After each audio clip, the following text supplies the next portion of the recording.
आप देख रहे हैं पूर्वांचल। केंद्र सरकार ने जीएसटी स्लैब में छूट से आम जनता को बड़ी राहत दी है। कई जरूरी सामान और सेवाओं पर अब टैक्स का बोझ हल्का हो जाएगा।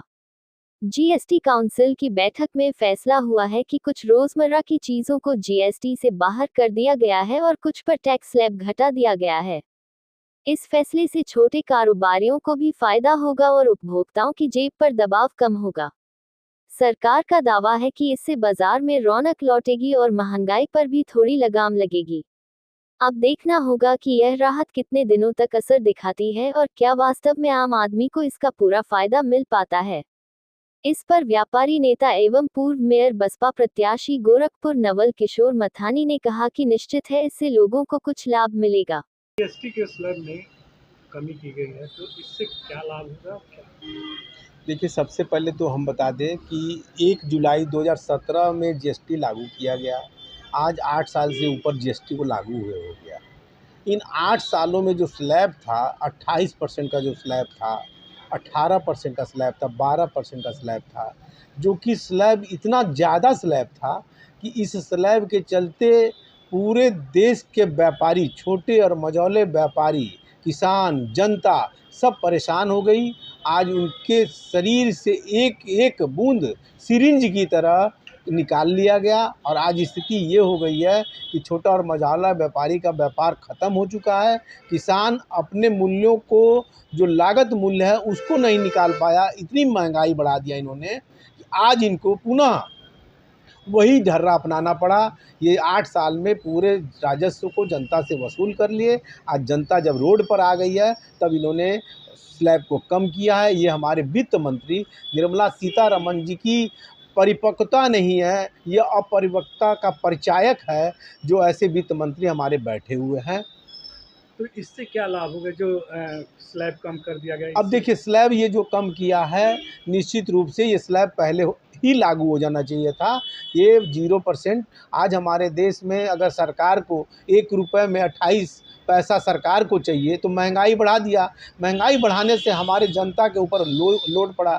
उसका परिणाम ये हुआ कि हमारे देश की जो इकोनॉमी थी, बड़े बड़े लोगों के हाथ में चली गई। आज छोटे और मझौले सारे लोग, जनता परेशान हो गई। हाँ, बिल्कुल, अब जा कर के वित्त मंत्री जी ने जो ये कदम उठाया है, ये सराहनीय कदम है। इस 18% के स्लैब को 10% तक ले आवें। और दूसरी बात, सबसे बड़ी अहम बात ये है कि उन्होंने जो 40% का राजस्व दिया है, ऐसे वस्तुओं पर दिया है कि जो अमानवीय वस्तुएं हैं, जैसे गुटखा है, पान मसाला है, सिगरेट है, जिससे मनुष्य के जीवन प्रभावित होते हैं, कैंसर होता है, उन वस्तुओं पर 40% लगा करके ये क्या साबित करनी चाह रही है सरकार, हमको समझ में नहीं आ रहा है। इन वस्तुओं को बैन लगना चाहिए और राजस्व का ध्यान नहीं रख करके इन वस्तुओं को बैन करके बंद कर देना चाहिए। जैसे 40% आप हानिकारक वस्तुएं और कुछ लग्जरी वस्तुओं पे लगाया गया है, तो उससे आय तो बढ़ेगा सरकार का। बिल्कुल, आय बढ़ावे ना। जो कॉरपोरेट के लोग हैं, जितना लोग कमा रहे हैं, उनकी बैलेंस शीट हज़ारों करोड़ में है। कोई मर्सिडीज गाड़ी आम जनमानस नहीं खरीदता है। जो स्कोडा गाड़ी होती है, आम जनमानस नहीं खरीदता है। चार्टर प्लेन, अपना प्राइवेट चार्टर प्लेन आम आदमी नहीं खरीदता है। जितना टैक्स लगाना हो उस पर लगाइए, लेकिन जो 90% जनता, जो आम जनमानस है, उसके ऊपर का स्लैब 10% से अधिक नहीं होना चाहिए। और ये जो जनता को नुकसान पहुंचाने वाली चीज़ें हैं, इसको बिल्कुल बंद करना चाहिए, ताकि जनता के स्वास्थ्य को देखते हुए, उनके शिक्षा को देखते हुए, चिकित्सा को देखते हुए उनके ऊपर रहम करना चाहिए। ये सरकार को बहुत बड़ा ध्यान देना चाहिए। व्यापार जगत में इसका क्या प्रभाव है? व्यापार जगत में अब प्रभाव ये पड़ेगा कि ये जो स्लैब बनाया गया है, इससे थोड़े बहुत व्यापारी जो हैं, अब जो लड़खड़ा रहे हैं, वो अपनी स्थितियों को सही करेंगे। जनता के ऊपर बोझ कम पड़ेगा। अभी बहुत सुधार की ज़रूरत पड़ेगी। 10% का स्लैब से ज़्यादा नहीं होना चाहिए, क्योंकि एक आदमी जो सर्विस करता है, उसके पूरे 35 साल के जीवन काल में एक मकान बनाने में उसकी पूरी ईएमआई जो है, एक मकान बनाने में ख़त्म हो जा रही है। और जहाँ 2-2 करोड़ के मकान बन रहे हैं, उस पर जितना टैक्स लगाना हो सरकार लगावे ना, लेकिन आम जनमानस का ध्यान रखे, उनको कैसे रिलीफ मिले। अच्छा, ये अमेरिका के बाद जो टैरिफ 50% टैरिफ किया गया और ये जीएसटी में छूट, इससे कोई प्रभाव पड़ेगा? देखिए, टैरिफ से सीख लेनी चाहिए।